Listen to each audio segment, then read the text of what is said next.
First serious injured list move for the Cubs major league roster, Justin Steele, 15 days to the injured list with elbow tendonitis.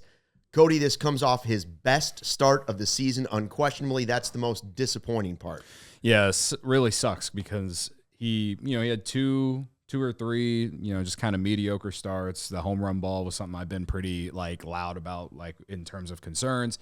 And he comes out on Monday, 7 strong innings, and next day not feeling great. So, well, I guess technically he said we're going to play the audio, but he did say, in the middle of his start, he wasn't feeling great. He's feeling some tightness. So, I'm just it is what today's baseball pitchers are, man. So we can talk more about this, but you got to be conservative, and that's what Craig Counsell said about it. But let's listen to what Steele had to say about his sore elbow, similar to maybe what he felt last year at some point.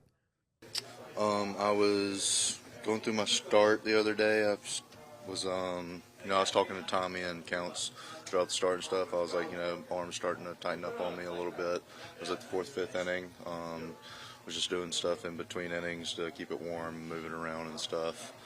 Told him the next day, the trainers and stuff, I want to come in and do a lot of recovery stuff, red light, do everything I can to get the recovery process underway.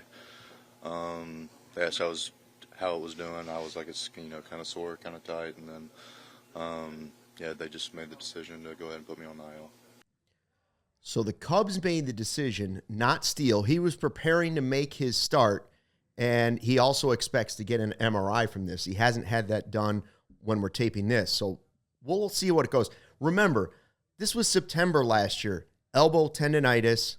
I panicked a little bit back last September. He ended up missing just 2 starts. If this is a similar thing to what he said, it feels somewhat similar to what he had last year, 2 starts wouldn't be the end of the world. The disappointing part for me is, like I said, he just pitched well. Had he not had that start, I'd be in a complete panic. Oh, yeah. I'd be in a complete panic, right? If it was just the start in Japan and then velocity was down in this most recent start and he hadn't pitched well again and he'd allowed 5 home runs this season and elbow tendonitis for a guy who's already had Tommy John surgery in his past, I would be freaking out. Elbow tendonitis freaks me out, period. But the good start and the fact that he went and felt it in the 4th inning and went all the way to the 7th inning, I feel okay about it right now. Yeah, I mean, like we said with pitchers, they got to be super cautious. Now, I am curious how they would act if it was September and we're in a pennant race.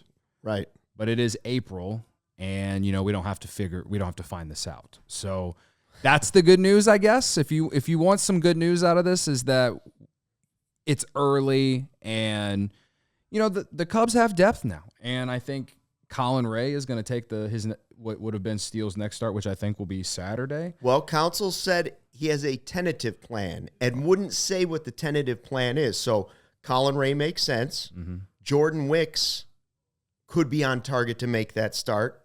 They would have to make another move, obviously. They'd have to make another move, but he could come up from Iowa. Of course, depending on how long he's out, the name Cade Horton will get pushed around a lot as well. Yeah. Yeah, it's a situation that it sucks. It's arguably your best or second best pitcher on the staff, and all I can do is, knock on all the wood, cross my fingers, hope it's just the minimum stint. I said this in a video I put up on our Twitter account the other day, after Steele's start.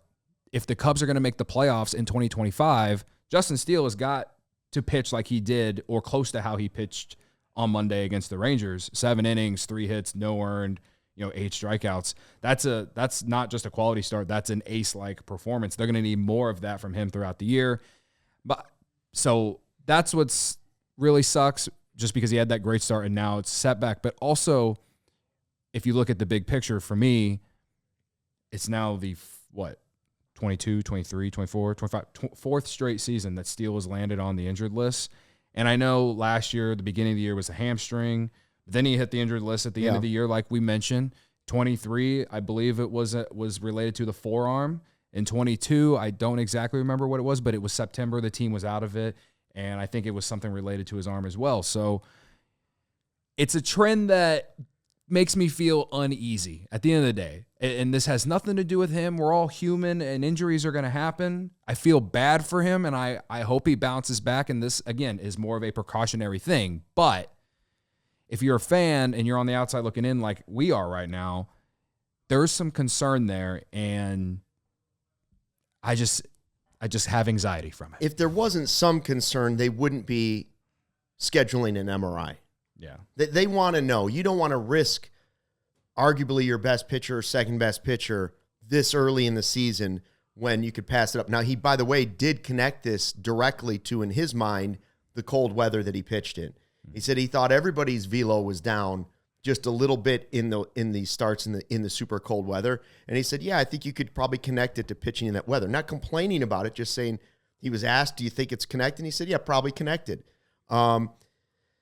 Listen, I know I'm not Justin Steele. I'm far from ever being a professional athlete. Tendonitis of the elbow is super common. I'm going through physical therapy for it now.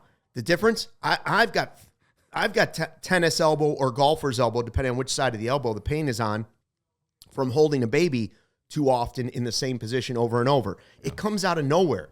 That's the crazy thing about it. And then you got he's going through something that old people like me go through for random things throughout our life, but it's a super common, like, rehabbed injury.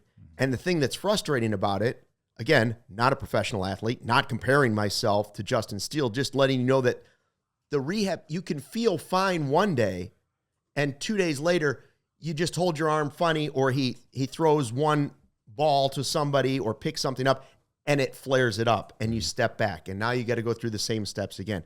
It's a frustrating rehab. Yeah. Especially for a guy whose whole job is dependent on that elbow. Right. I'm intrigued to see how they deal with this, like, moving forward. Like, will he go make a rehab start in Iowa? Right. Stuff like that. So, best case scenario, he's back within the 15 days, which would be right around the Dodgers series when they come to Wrigley. There's a couple off days in between there too, so that, the Cubs have 2 or 3 off days between now of this recording and when he can come off the injured list. So that's kind of the other good news too. But we're going to see who steps up and kind of at least, is able to right the ship. When he got hurt with the hamstring last year, Javier Assad really stepped up in his spot. Can that be...